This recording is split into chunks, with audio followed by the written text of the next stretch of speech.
Blog Talk Radio. Franchise pros, Stan the Man, Paul Segreto, Badlands, baby. Franchising today, sustainable growth through sensible franchising. Franchising today, sustainable growth through sensible franchising. Franchising today, franchising today, franchising today. Hello, everyone in the franchise world. My name is Paul Segreto, and this is Franchise Today. Today is Wednesday, September 13th, 2017. And, of course, I'm reporting live from the Woodlands, Texas, just outside of Houston, and we are drying out. And, of course, my co-host, the ever-popular, the infamous Stan Friedman, reporting from Atlanta, where he's in the process of drying out. Stan, how are you today? Well, you know what? I don't have anything to complain about compared to what Houston and or the state of Florida went through, Paul. But I got to tell you, the storm has played havoc with just traveling. I mean, I was supposed to be in D.C. right now, and who knew that Irma would put its bullseye on Atlanta for a day or two and wreak havoc with the airport and with high winds. And literally, Southwest Airlines canceled all flights in and out of Atlanta yesterday because of the wind. So that's a first for me. But, hey, here we are, and I guess we'll talk more next week about what we both learned has taken place at FAN in D.C. this week, because neither of us is there. Yep, absolutely. First time in a long time. Neither of us are there, and I know the airports here.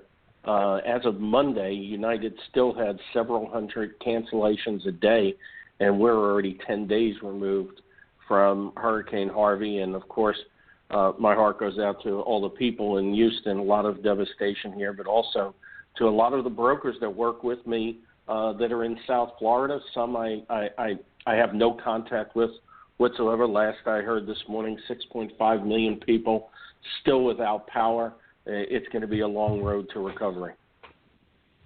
It certainly is, and to those franchise brands as well as those brokers, Paul, a lot of our clients have a fairly significant and large footprint in the states both of Texas and Florida.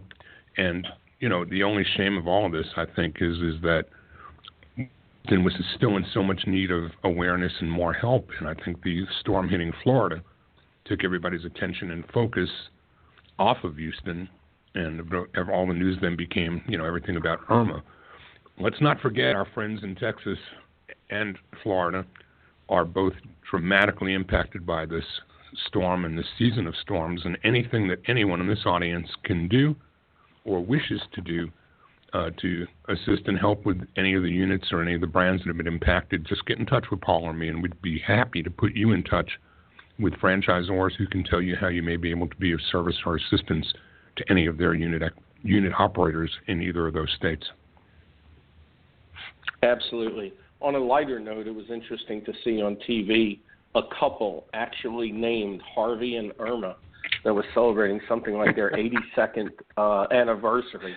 I mean, what are the odds of those two names and two people being named together? It's really interesting, and at least it brings a chuckle to it. But, what really brings a warm spark to my heart really is the help that people are just sharing with people, the assistance, the hard work, the back labor.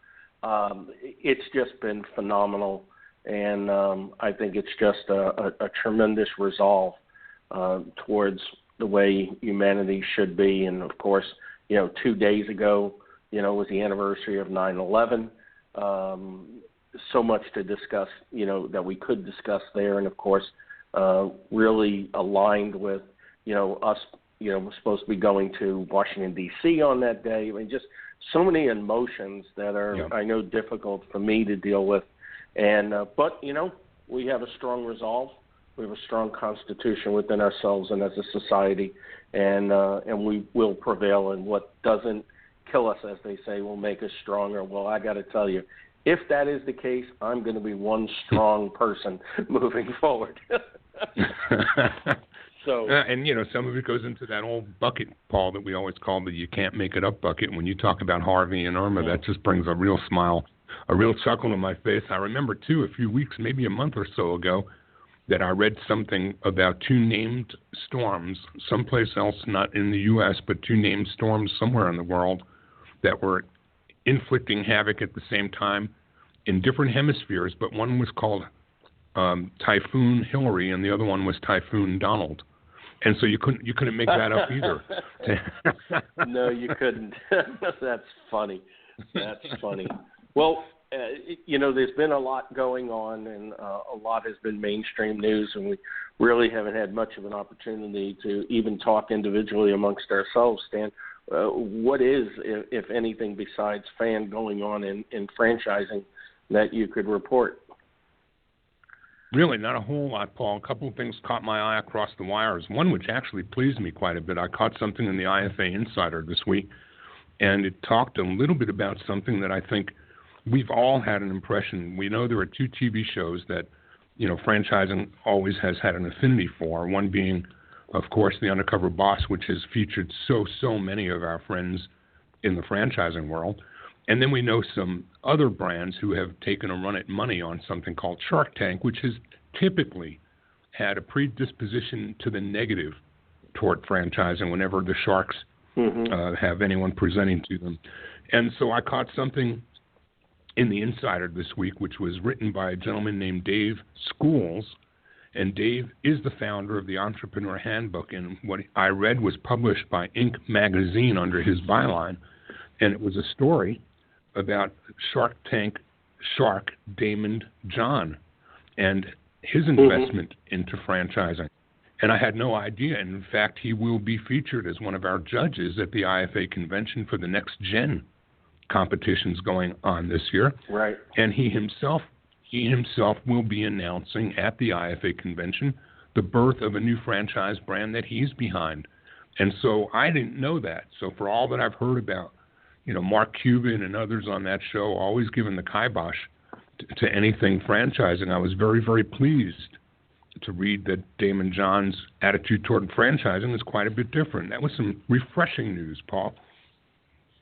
That's very refreshing news because not only did they kibosh, franchising, quite frankly, I think some of them just didn't quite understand franchising, which, of course, is something that is really stuck in my craw since the whole thing with Small Business Saturday and American Express and excluding franchising from some of the earlier events and still not completely brought them into the picture.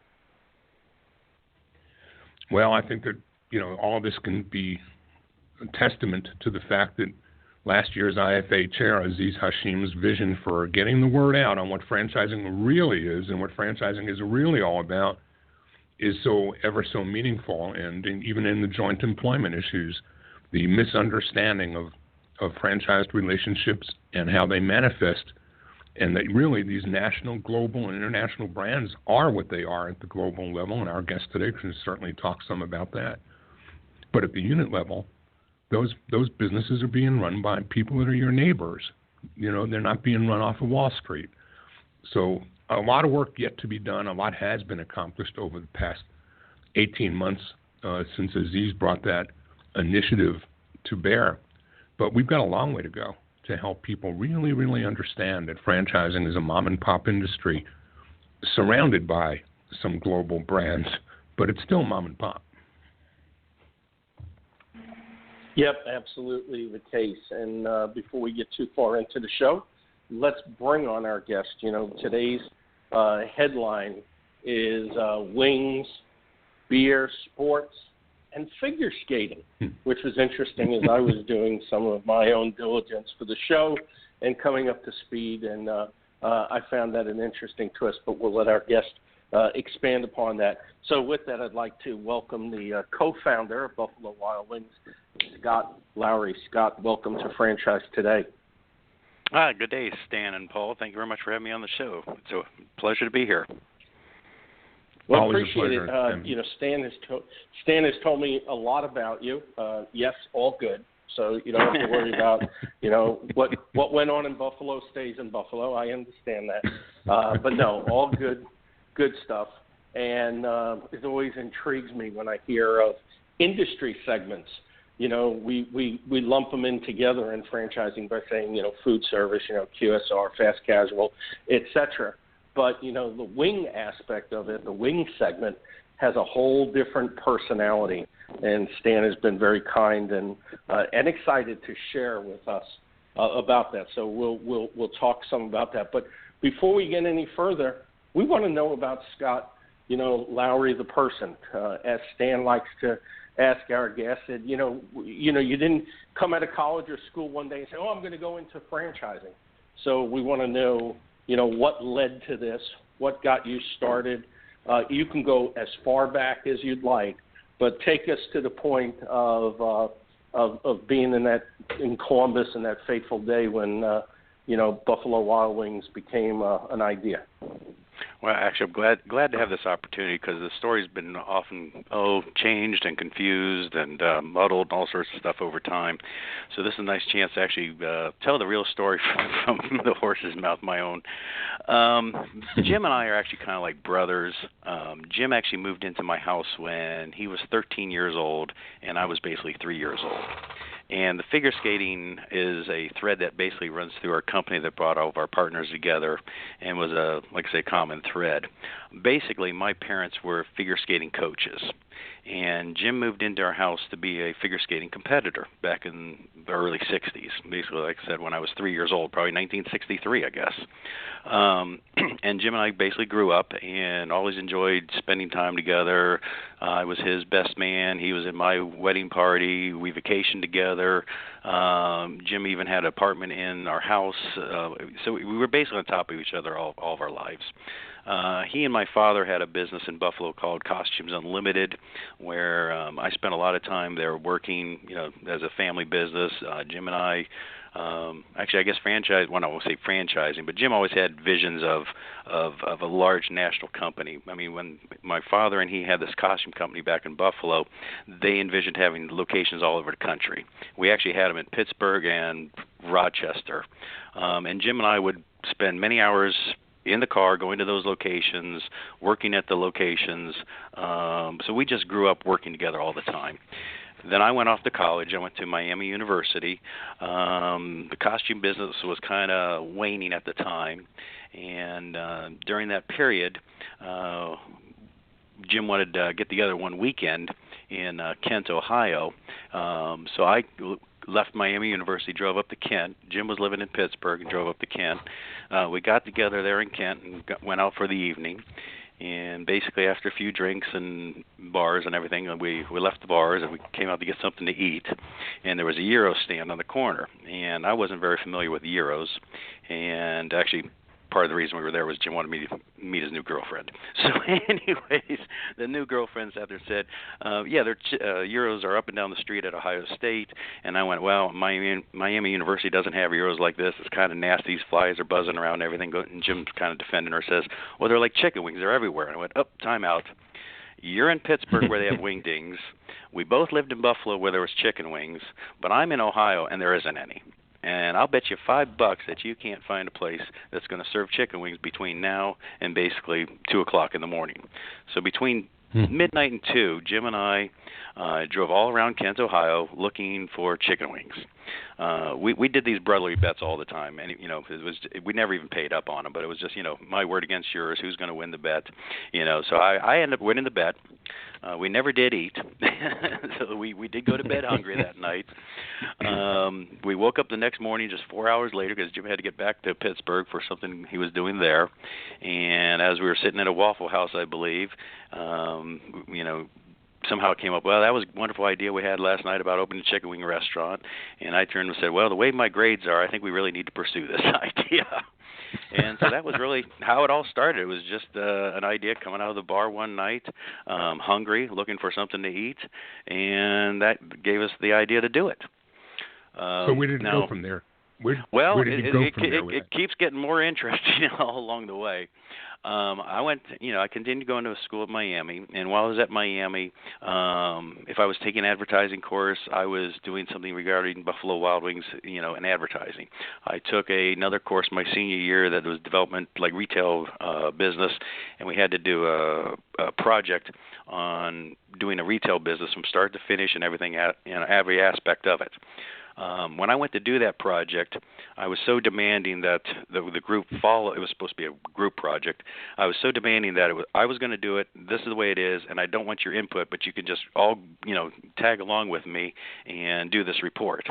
So the two members I had sat there and were so frustrated with me, sat there and broke off and told the teacher, we're not able to put any input in. This guy's on his own tangent. So they broke off, and I had to do it by myself.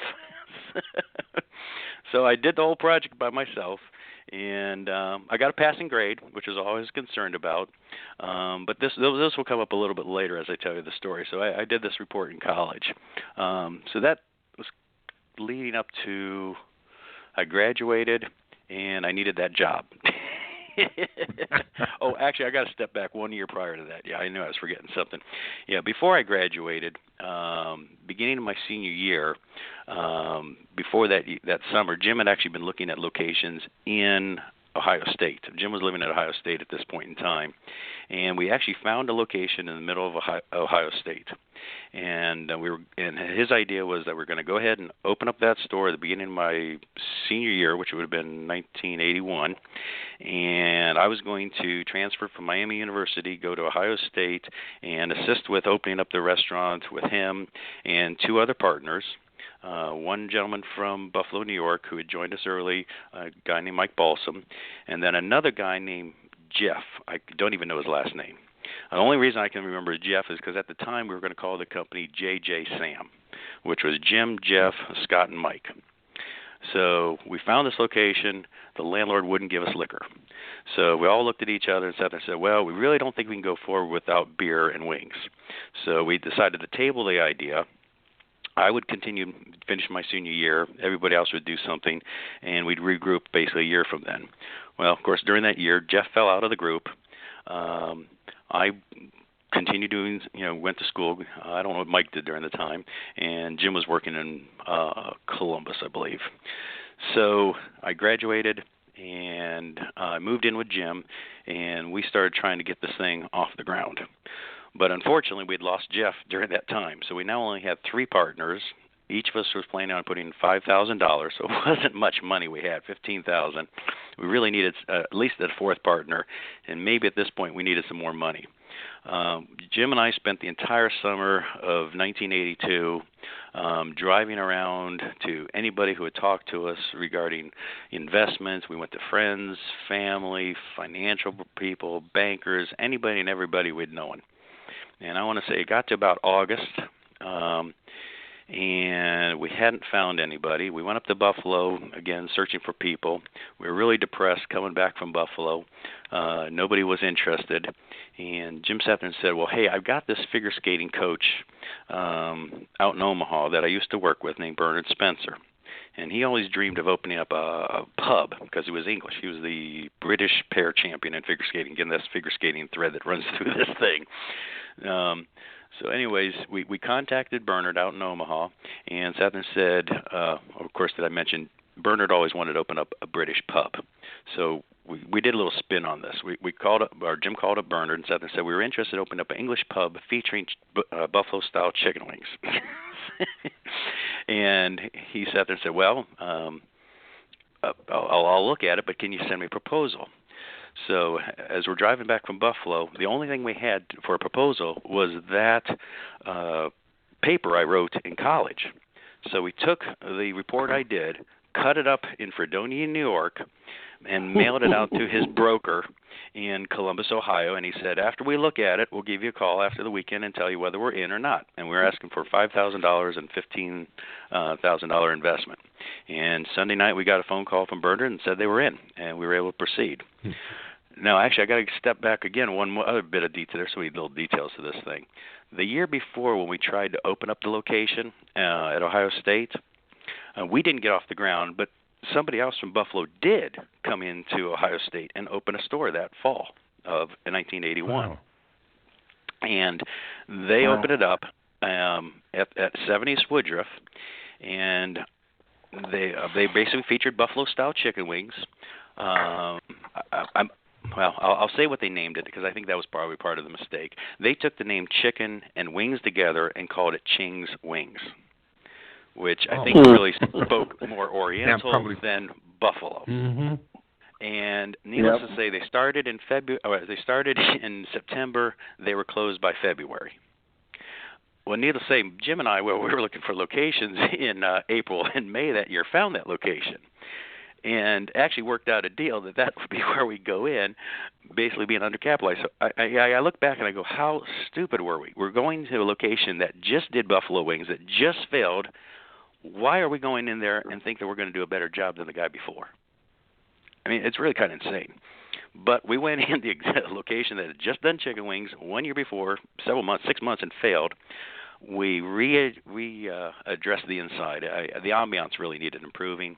It was stark white, fluorescent lights inside, so we gave it a warmer atmosphere, just kind of gussied it up a little bit. Unfortunately, we really didn't know much of what we were doing because had I told you we had no experience. But you had plenty of vision. And you had plenty of instinct. That's what everybody said. You had a great idea. Well, actually, again, we had no experience and we had no capital. We really were against the wall. It should not have worked. Really, there's many reasons this shouldn't work. Scott, where did for the biggest mistake that the prior owners of that location made, perhaps with their branding it something that didn't really reflect what it was they were there to do?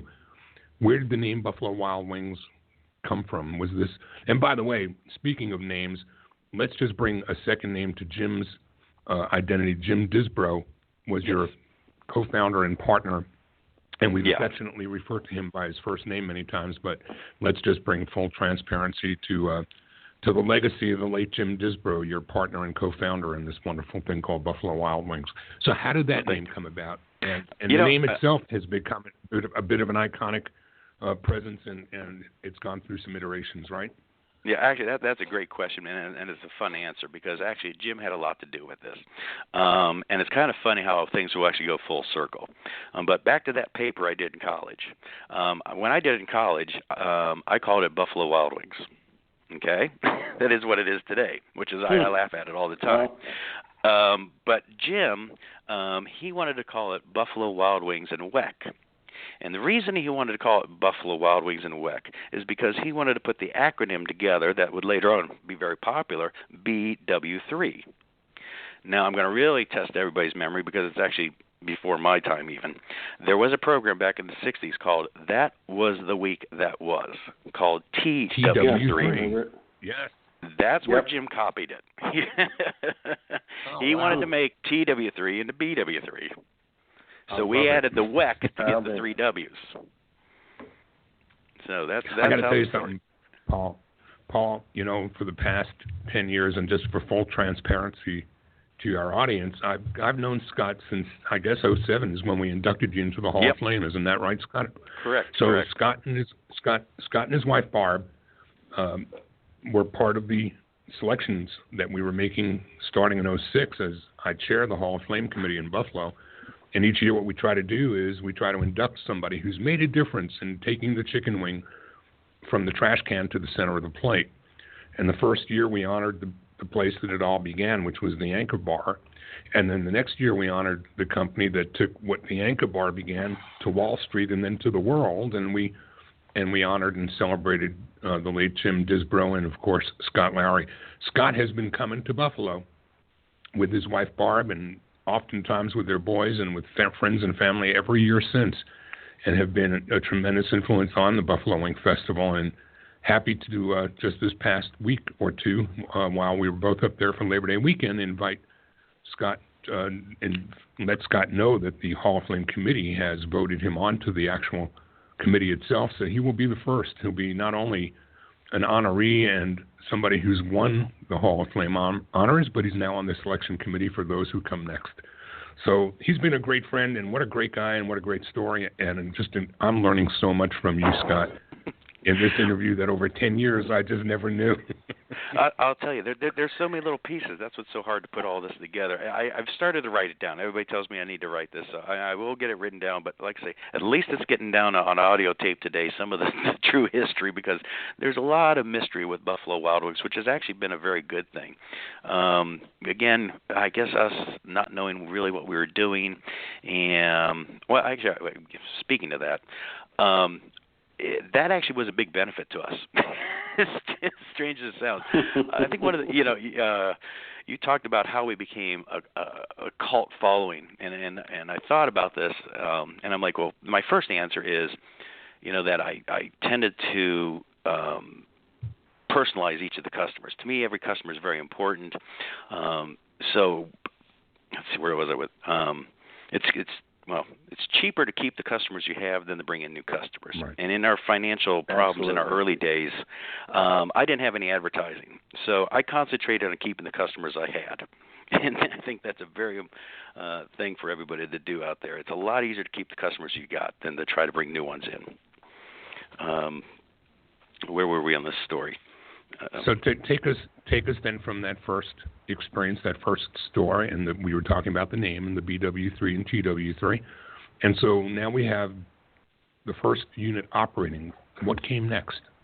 Okay. Let's see. We got the first store open. We did a whopping $300 the first day, which I thought was stellar. I wanted to split it 3 ways with Jim. Forget the other partner. He said we needed to keep it for capital to continue. It was interesting. It was tough, as I basically can say.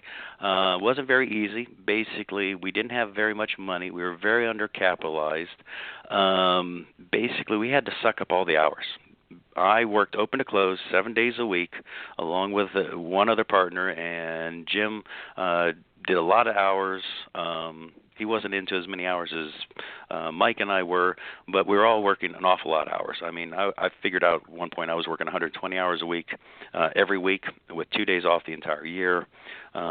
Jim went home early. He went home at 10 a.m. or 10 p.m. versus, staying till 2 or 3 in the morning. So we gave him a break. He was older.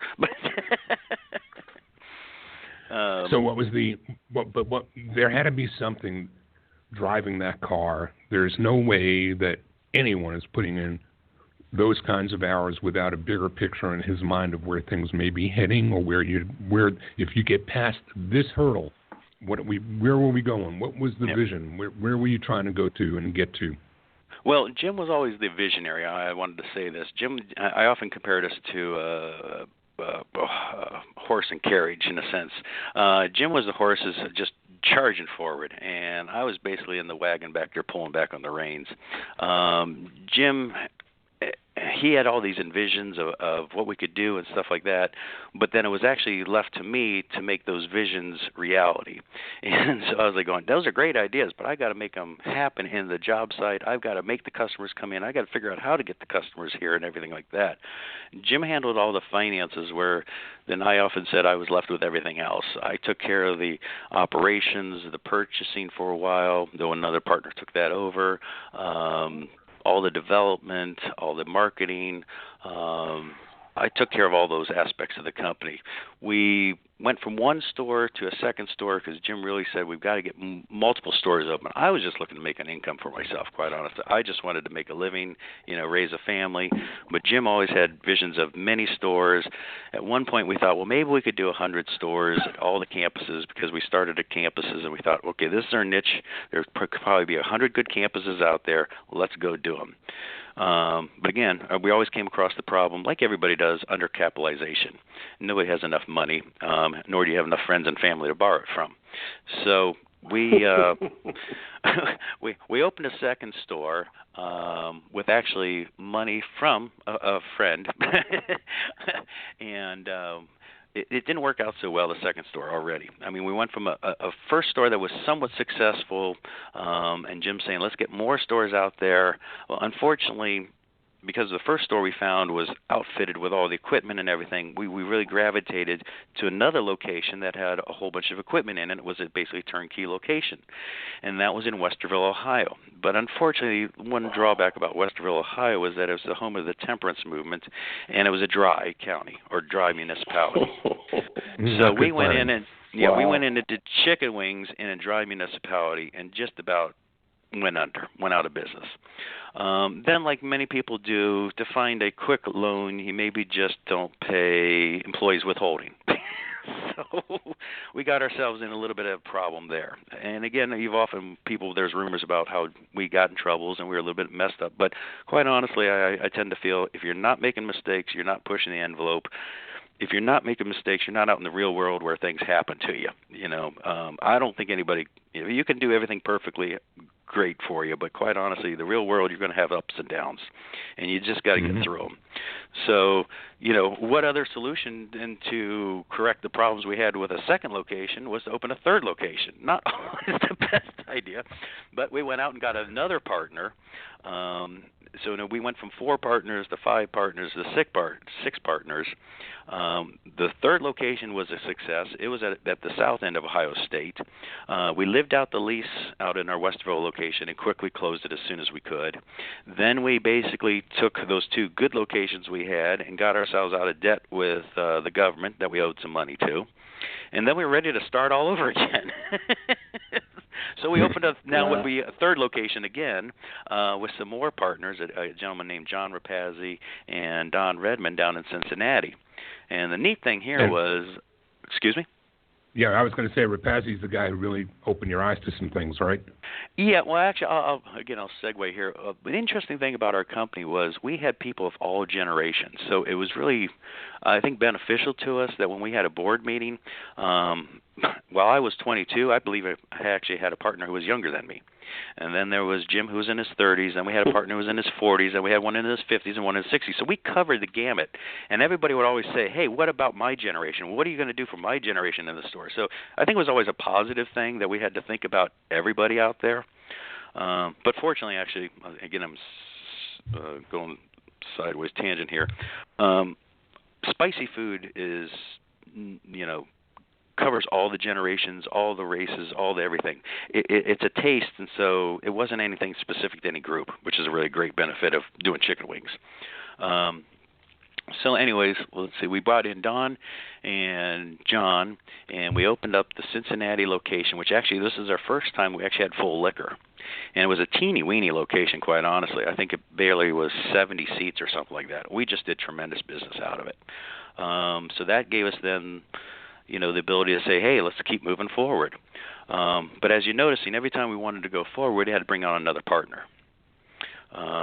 So we knew this was going to be a bit of a problem, and we kept liquidating, our percentage in the company. But as Jim often pointed out, a small portion of a bigger pie is sometimes the same as a big portion of a small pie, or bigger. And he was right. Yeah. So he was so right. So we went on to, I think at this point, we had ideas to open up a store in Steamboat Springs, Colorado, which is way out of our concentric circles, which is kind of a bit of a problem for us down the road, and another one in Bloomington, Indiana. We got the Steamboat one open in 87, and then in the October of 87 came a Black Friday or Thursday or Monday, whatever it was.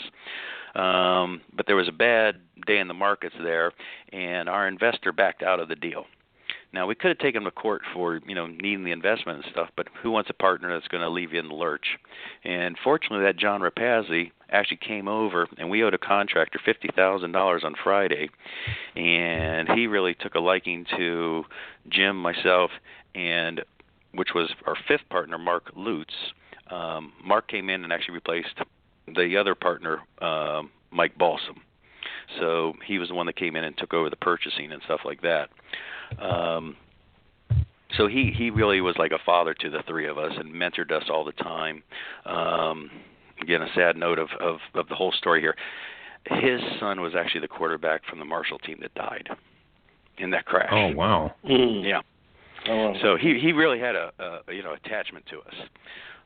And we loved him and everything like that. So it was a real good father-son relationship and kind of filled in for his loss. So he was always there, guiding us and stuff, and was a real good mentor myself. But Scott, he came. Ask you. Yep. I want to go ahead and finish your thought, and then I want to ask you a question as we go into our mid-show break.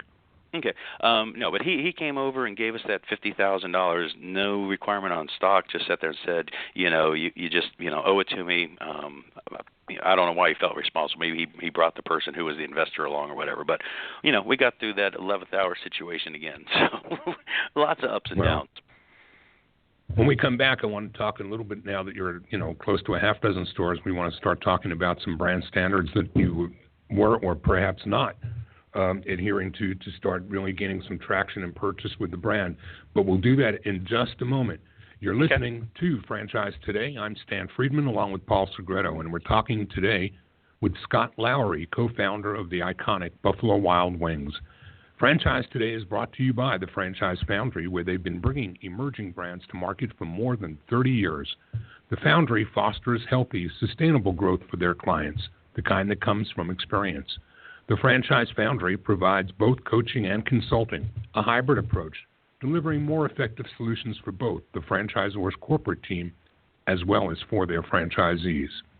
Franchise Foundry is rich in practical hands-on experience and expertise with general business management, operational and change management, digital marketing, and, of course, franchise recruitment and development. Plus, the Foundry team can also assist you with creating roadmaps for potential mergers and acquisitions and provide you with all the guidance needed to navigate them. Learn more about Paul Segreto and the Franchise Foundry and their expanding list of clients at www.franchisefoundry.com. Just reading that commercial, Paul, kind of makes me wonder if Scott Lowery and company might have done well to know you way back in the day.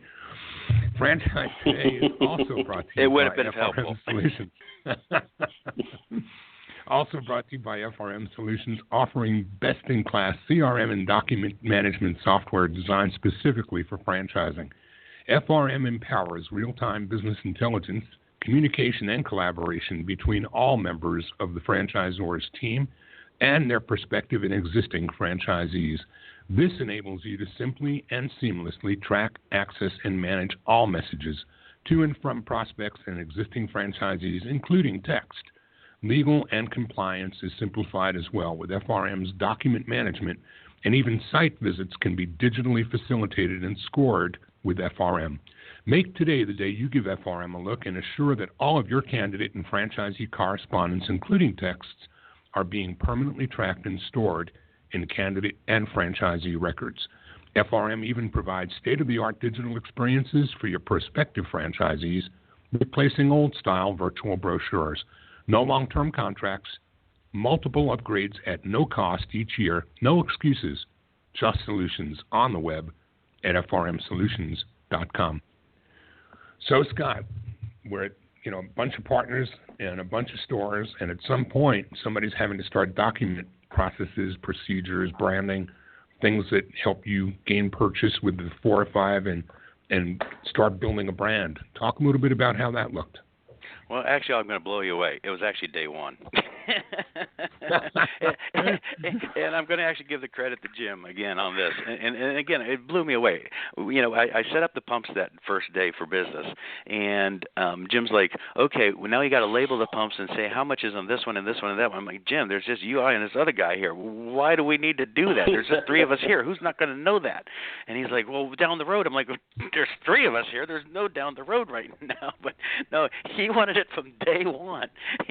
And so, sure enough, I put on there, 1 pump for a single, 2 pumps for a double, 3 for the larger order, and so on. So, no, we started that from day one.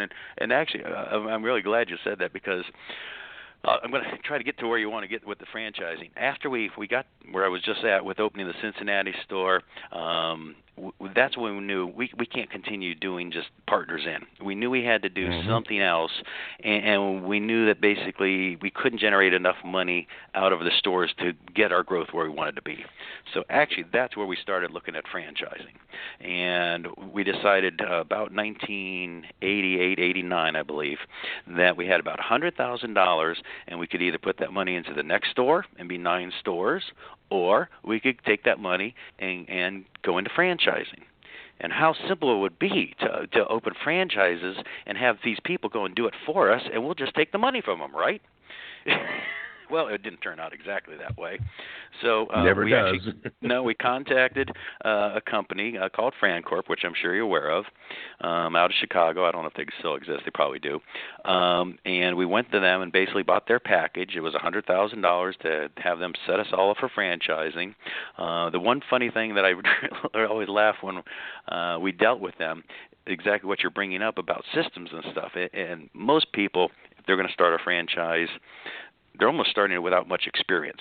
Fortunately, we'd had 6-7 years of experience running stores, some ups and downs and all that, and we'd started developing a lot of manuals and stuff.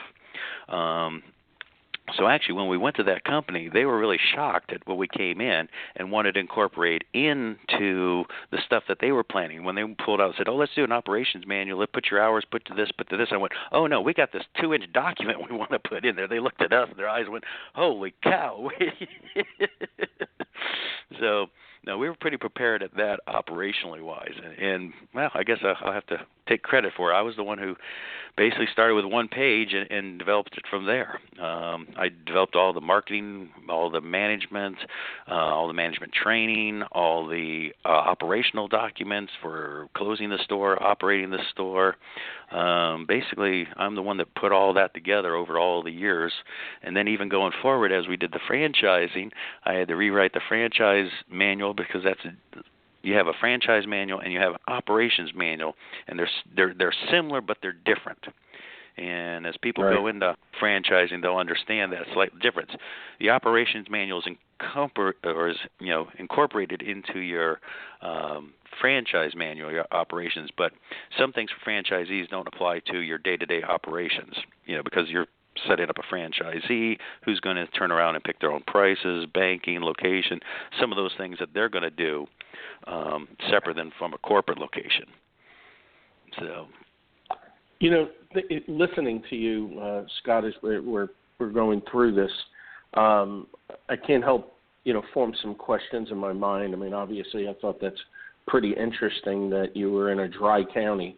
I couldn't see it being, wings, water, and sports. Just one of our many mistakes. Would have lasted. But, as you're going through this and you're talking about, bringing on partners, you're looking at, changing the business model, bringing in the franchise dynamic to it, or component to it. But there was something else going on that I'd like you to touch on, because the look, the view of wings was actually changing from, the part of the bird that was thrown away to when they were first served, you can buy them for, 10 cents a wing, to being something so popular that all of a sudden it had to, start affecting your costs and obviously affect your business model to some extent. Explain a little bit how you were dealing with that simultaneously as you were going through all these other things. That's a very good question.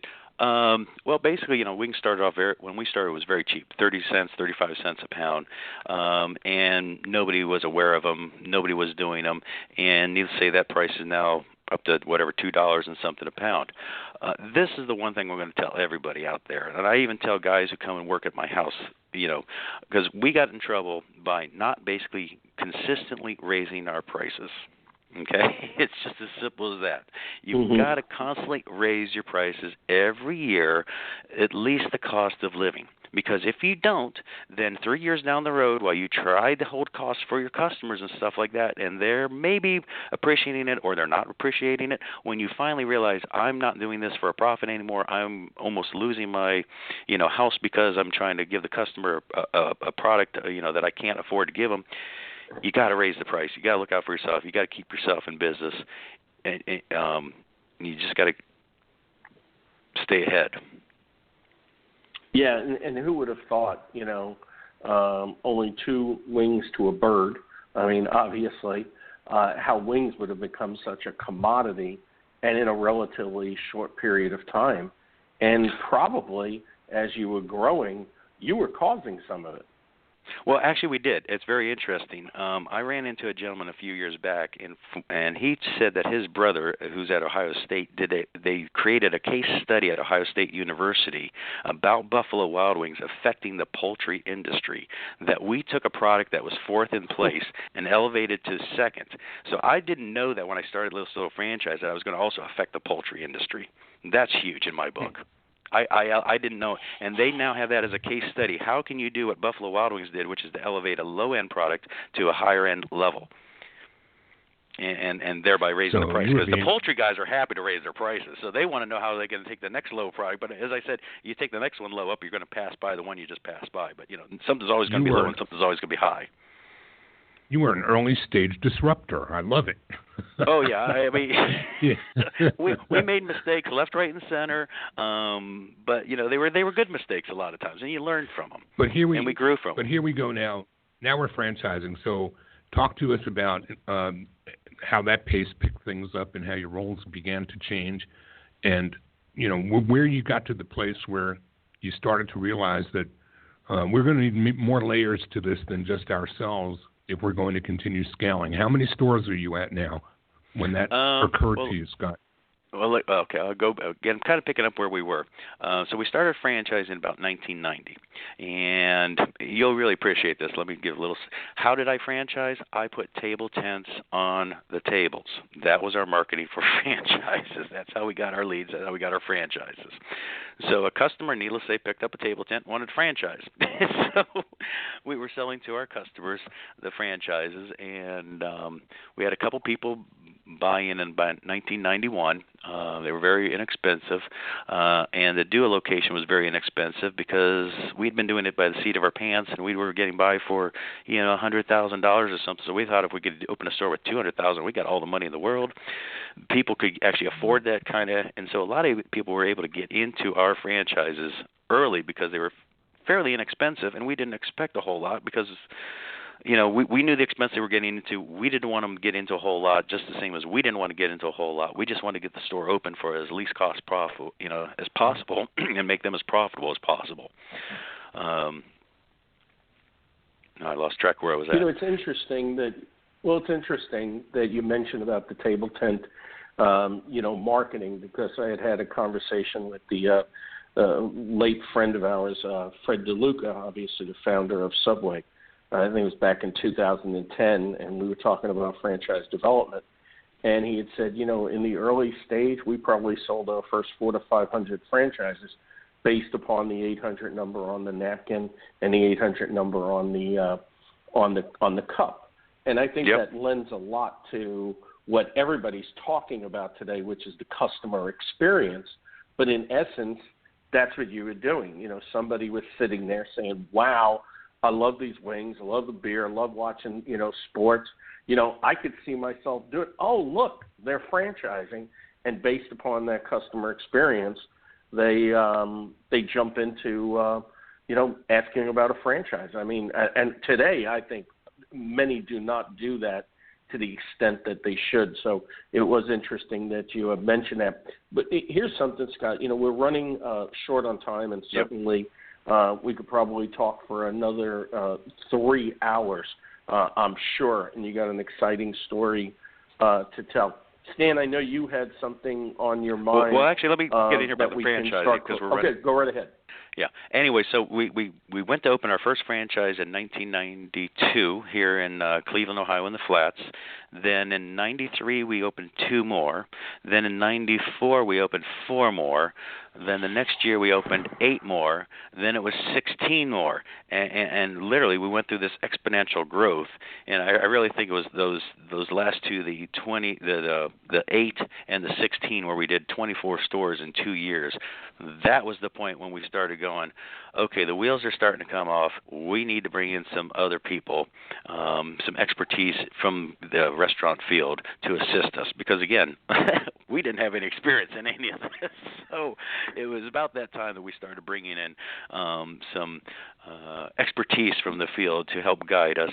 And also at that point, we'd had another investor join in who helped guide us to the next phase of trying to go to a public company. So you had that vision a few years prior to the corporation actually taking the plunge and going public, didn't you? Yeah, I mean, again, I always want to give Jim really the credit. I mean, in a sense, he was the visionary. He always wanted to push forward to higher and higher levels. I guess I'll say I'm complacent. I was very happy just to make the living I was and taking care of what we had at that time, because at every level I felt we were doing quite well. But, what the heck, let's go for more. I was in for an ounce, in for a pound. So let's do it all. Scott, a lot of our guests, Paul and I, each week we talk with a great many emerging brands who go to market today with a lot more resources and tools available to them than you guys ever had, going by the seat of your pants. And even with the best of tools and the best of intentions, and frankly, even with better capitalization, too many of those brands don't gain the purchase, don't gain the traction, and don't gain the kind of brand loyalty that you guys seemed. I mean, I look at you like I looked at In-N-Out Burgers, like I looked at a Chick-fil-A.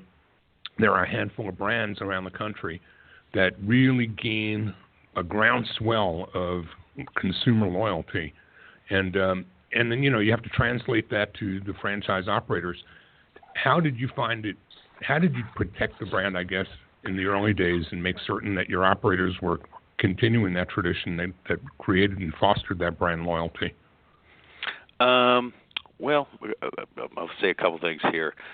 When it came to loyalty and stuff like that, I think where was I?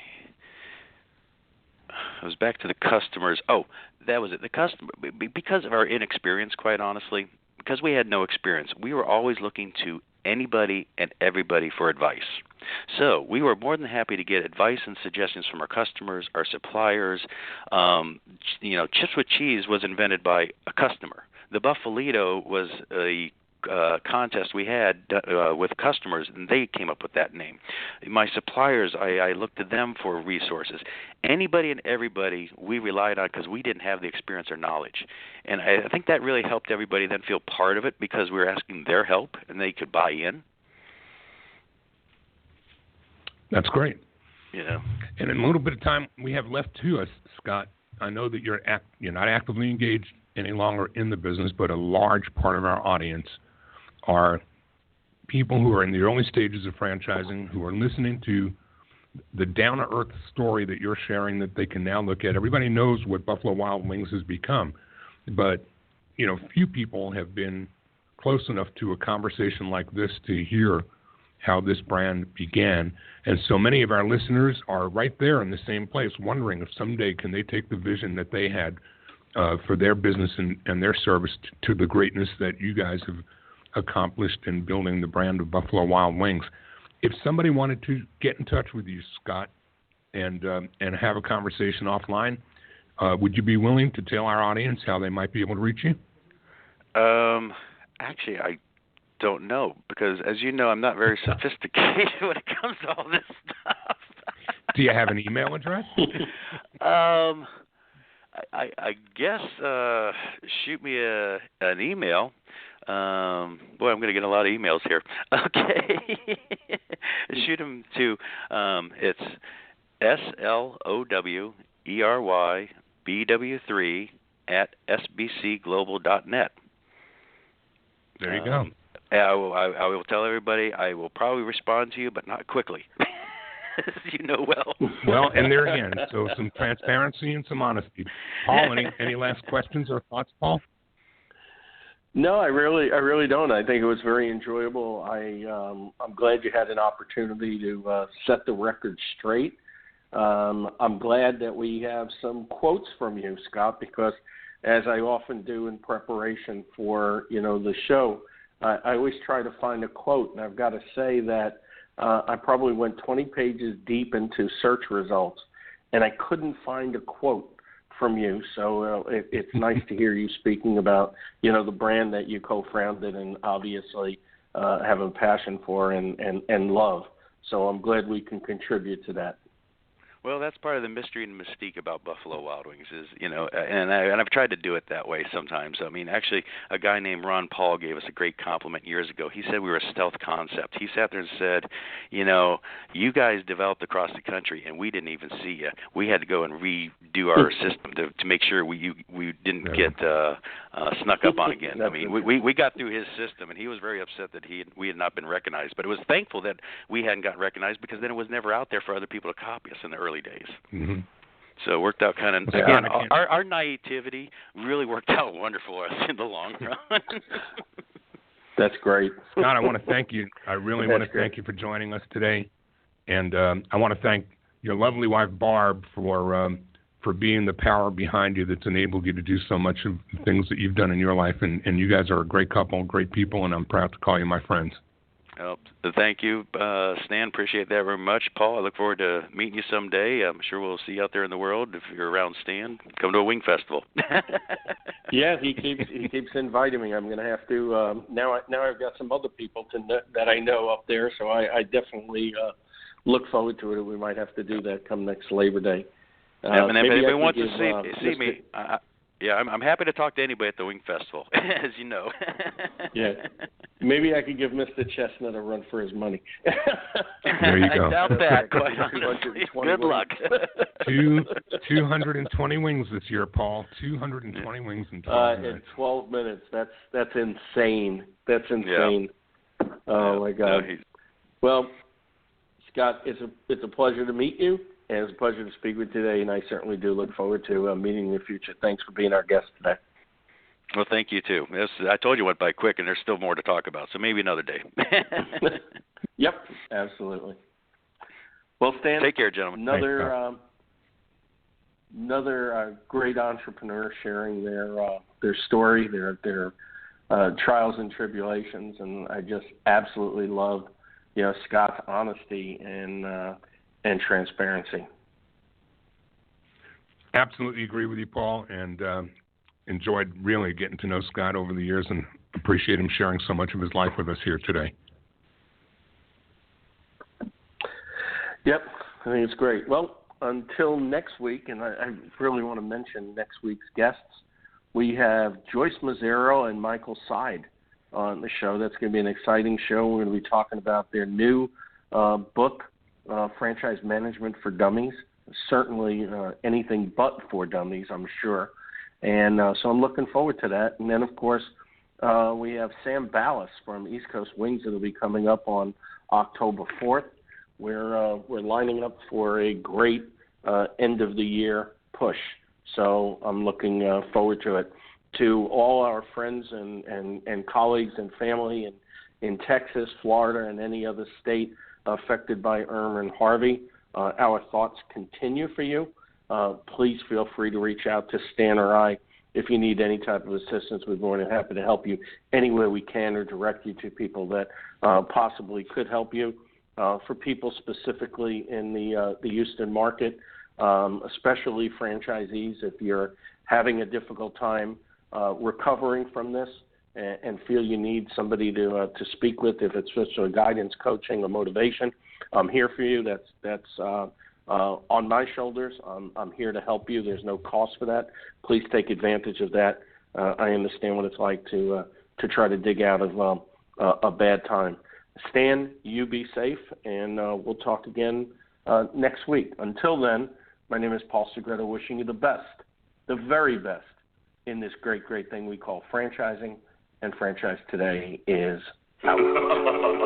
Franchise Pros, Stan the Man, Paul Segreto. Time to show you the way of franchising today. Hey, do you possess the spirit of an entrepreneur? Or lay your business plan down like a rug or a floor? Or maybe you have a dream of opening a chain of delis, or whatever passion lights that pilot light under your belly. Or do you want to start a business, fam, using the proven trademark from another brand? And grow together and expand like a rage of fire. From a a single to a multi-unit empire. Well, pay attention to this podcast that you hear and streaming in HD. So fine-tune both of your ears. And Standing Paul lays down the law. Whether you want to be a franchisee or a franchisor, it's all about sustainable growth, the sensible franchising, proven concepts, the smart enterprising. So use your left and right side of your brain and absorb this knowledge here. Franchising today, Badlands, baby.